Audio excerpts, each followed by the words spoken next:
It's not always the cold person that is the bad guy. Occasionally, they are the only person in the room who has come to terms with reality and stopped bargaining with it.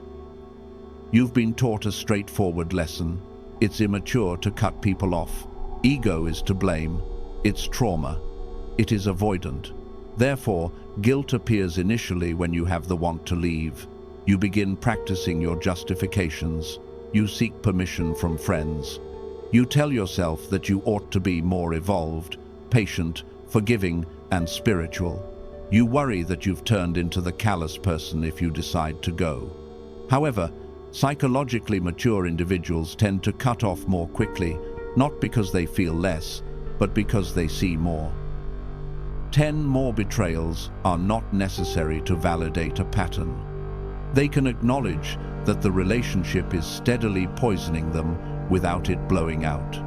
They pick up on the subtle, recurring cues that most people ignore.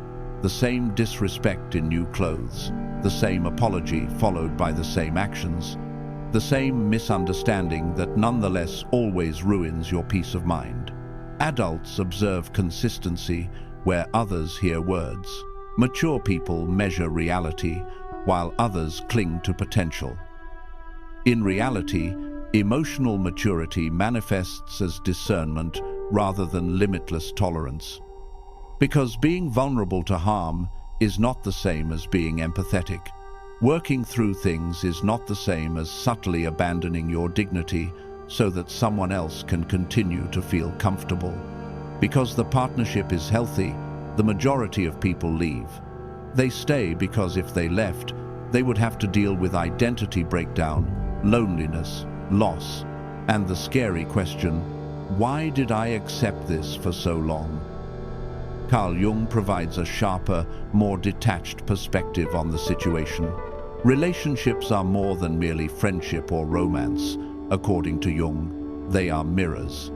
Furthermore, a mirror reflects you as well as the other person. Your requirements, your injuries, your blind spots, your unwritten agreements.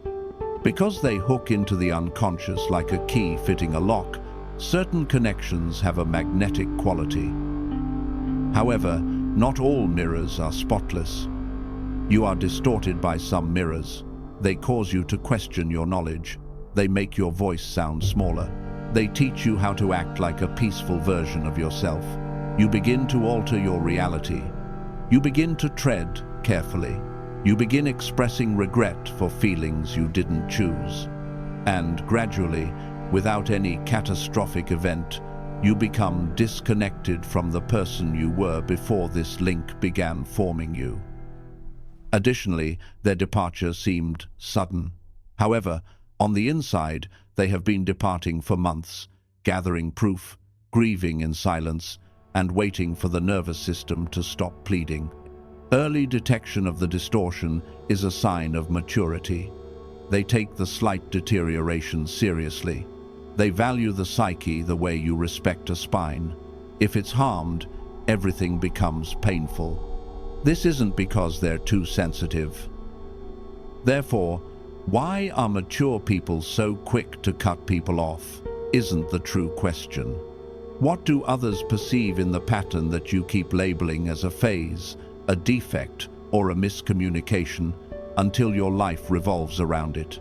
That is the true question. You don't simply pick individuals, according to Jung's first unsettling reality. Patterns are your choice.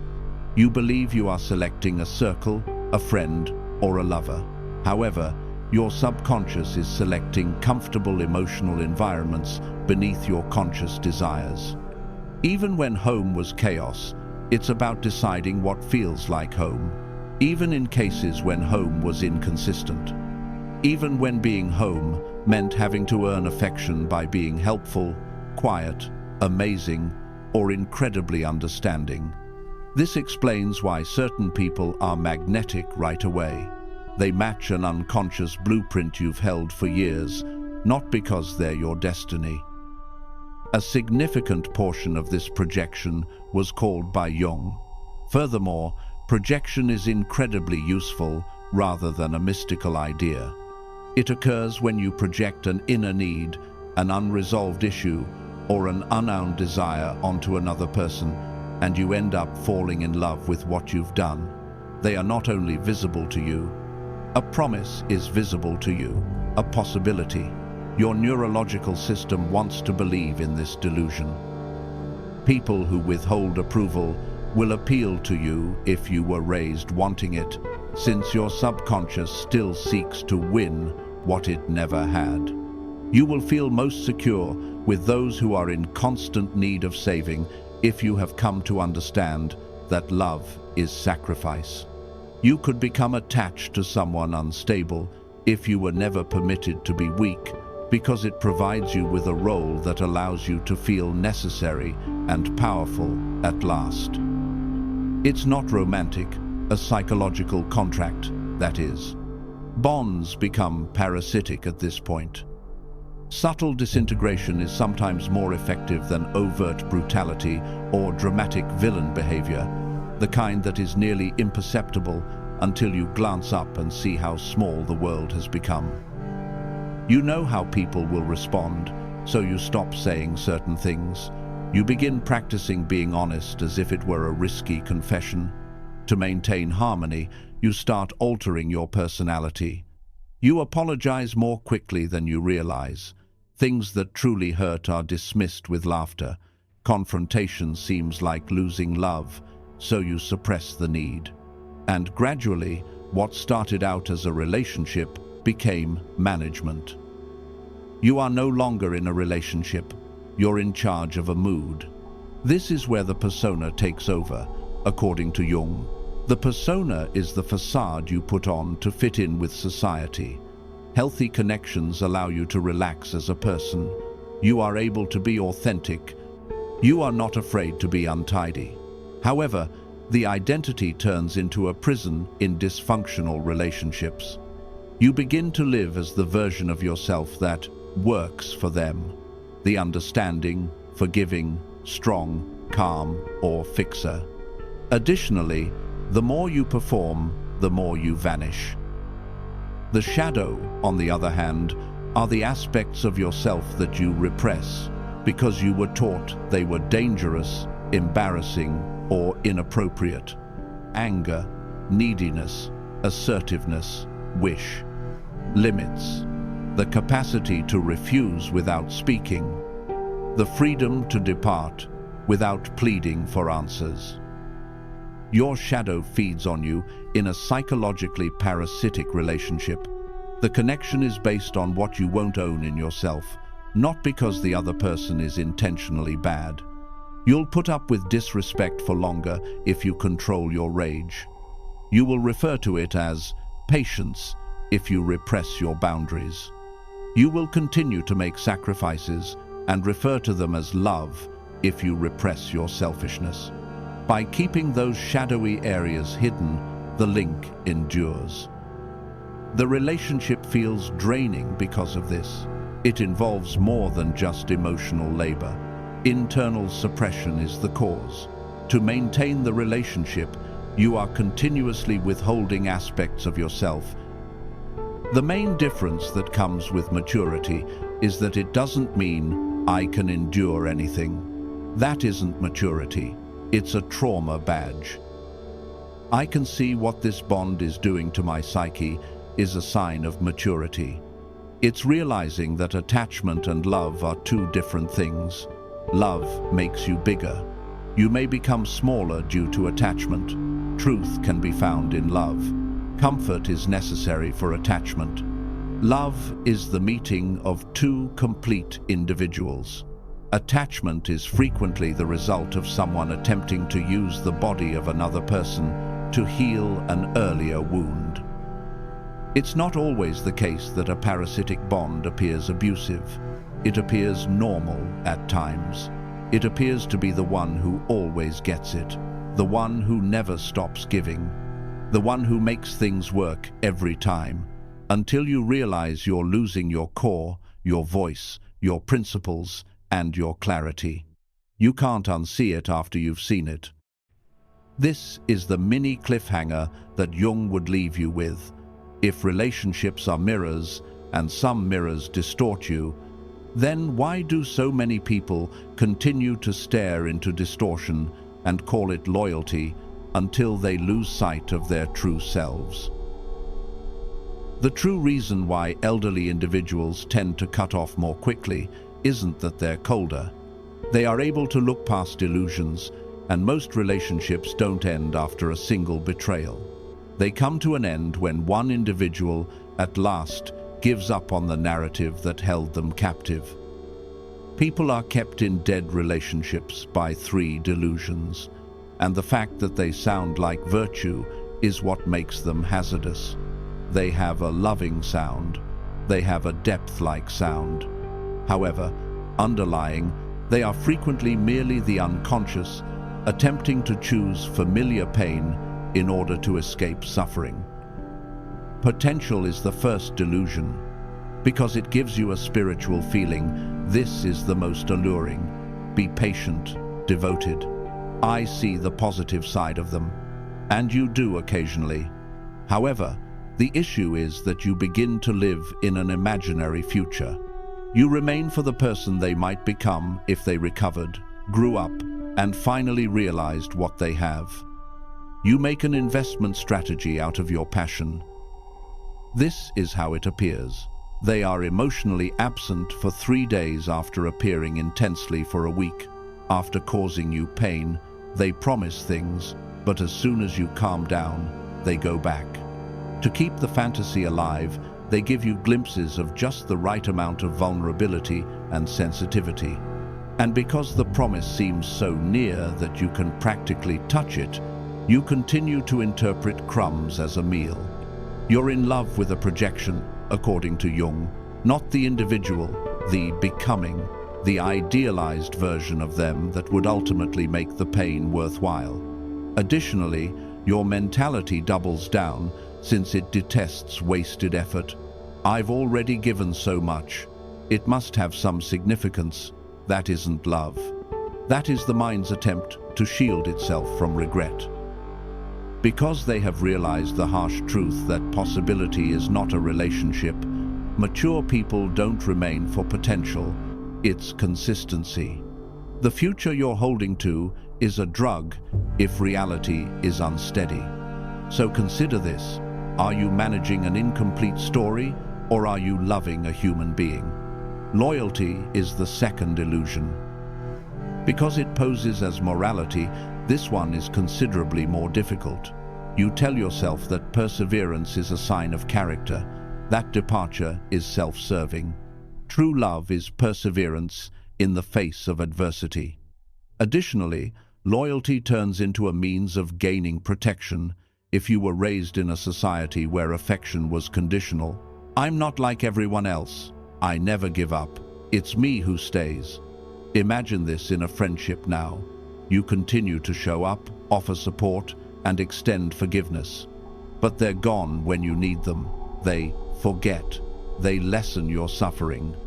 When it helps them, they appear, and when it hurts them, they vanish. Because acknowledging the truth would destroy your identity as the devoted one, you continue to refer to it as a difficult phase. This delusion turns into a prison term in families.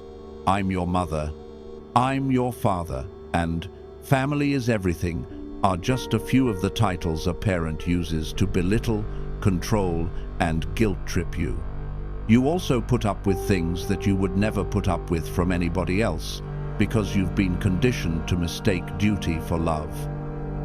According to Jung, the unconscious favors familiarity over health. Loyalty turns into a custom that preserves the status quo. It's not good enough for you to stay. It feels like a betrayal of your childhood conditioning, so you're sticking. Because they no longer revere endurance, mature individuals shatter this myth. They understand that self-abandonment equates to loyalty without reciprocity. They are aware that remaining is not inherently honorable. Sometimes it's just fear combined with improved branding. Be honest, then. Is your loyalty love, or is it a refusal to deal with the loss of losing someone you love? Identity is the third and most profound illusion, since it involves more than just capturing your emotions. Your ego is trapped by it. Because you love the other person, some partnerships don't last. They endure because you love the people you get to spend time with in a relationship. The rescuer, the fixer, the patient one. The victim who was misinterpreted. The selected somebody who sees the real them. Your persona, the mask you put on to feel important, becomes these roles. Additionally, leaving a relationship seems like ego death after your identity has become linked to it. Here's a realistic scenario. You're in a romantic relationship with an emotionally unstable person. They are erratic, fierce, and constantly in a crisis. Stabilizing them becomes the focus of your existence. You study communication methods, trauma reactions, and attachment types. You turn into a living self-help manual. And your identity becomes more firmly established the more you do it. I'm the one who understands. The safe place is me. I'm not like that. What others can't manage, I can. They don't want to heal, though, as you gradually come to understand. As long as they remain unchanged, they desire to be held. If you depart, you're losing the identity that made you feel unique, in addition to simply leaving them. Alternatively, consider the version of familial manipulation in which you are the child who is responsible, the one with emotional maturity, the one who holds everyone together. The family descends into turmoil if you take a step back, and you worry about being held accountable. You continue to play the part because it's who you've been assigned to be, not because it's proper. This is the shadow at work, according to Jung. The shadow fears that keep you stuck in a persona that is slowly killing you are your fear of being greedy, your fear of being hated, and your fear of being ordinary. Because they can withstand ego death, mature people cut off more quickly. The discomfort of not being required is something they can deal with. They can withstand being misinterpreted. If the good person facade is being employed to excuse self-betrayal, they may allow it to crumble. The pivotal moment is that the adult cutoff is not sentimental. It involves surgery. They don't depart because they despise you. They depart because, at last, they choose truth to the narrative. They prioritize what is over what might be. They decide against role-playing in favor of self-respect. They prioritize truth over connection. So, which delusion, potential, loyalty, or identity owns you the most at the moment? Because you typically lose your life defending the one you stand up for the most. From the outside, the mature exit appears chilly because it is not motivated by anger. Realistic thinking drives it. Immature people either stay in sluggish self-betrayal or depart in explosions. The manner a surgeon cuts is clean, decisive, and respectful of what the body can no longer sustain. This is how mature individuals depart. They don't require a spectacular last battle. To feel righteous, they don't have to be despised. They just give up acting. Pattern over promises is the first rule. Mature individuals don't dispute the opinions of others. They assess a person's constancy. Anyone can cry, say they're sorry, promise to change, and talk wonderfully about getting better. However, repetitive behavior is what cures the psyche, not lectures. No matter how beautiful the promise seems, if the pattern continues, the relationship will continue to be detrimental. The second law is that truth is revealed by distance. There is no cruelty in space. The diagnosis is space. You can see what the rush and intensity were concealing when you take a step back. Without continual access, you can determine if they respect you. You can determine if the relationship is based solely on reliance or on substance. Because distance clears the mist of continual interaction, it reveals what is genuine. Manipulators detest space because it causes them to lose control of your neurological system. Negotiating a role is the third rule. Adults no longer play the roles of savior, father, therapist, punching bag, or rescuer. They understand that some partnerships want a position filled rather than a partnership, and the love usually disappears after you decline the part. That provides all the information you required. You were never appreciated as a person if your worth vanishes the instant you stop contributing. You served a purpose. Grieving the projection is the fourth rule. This is the action that keeps you from becoming resentful, because the fantasy you have about them is frequently what you are grieving, not the actual person. The potential that you put money into, the mental image of them that you maintained in order to give the suffering purpose. According to Jung, your sadness is the mind taking back its projection and giving it back to you. Although it is painful, it is also freeing.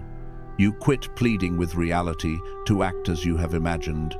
Protecting the psyche is the last guideline. Your inner world is sacred. Your focus, your tranquility, and your dignity are not public assets. You have to acquire access. The mature response isn't unending forgiveness if someone consistently deceives you, exhausts you, or teaches you to give up on yourself. Boundaries are involved, occasionally permanent ones. The Jungian punch is that you may stop betraying your own soul when you end a relationship. This is your challenge then. Choose one boundary this week and identify a connection in which you continually give up on yourself in order to maintain the link. Just one phrase, just one limit, just one distance. Additionally, observe the results of ceasing to negotiate with distortion. Which illusion, potential, loyalty, or identity kept you stuck? Leave a comment below.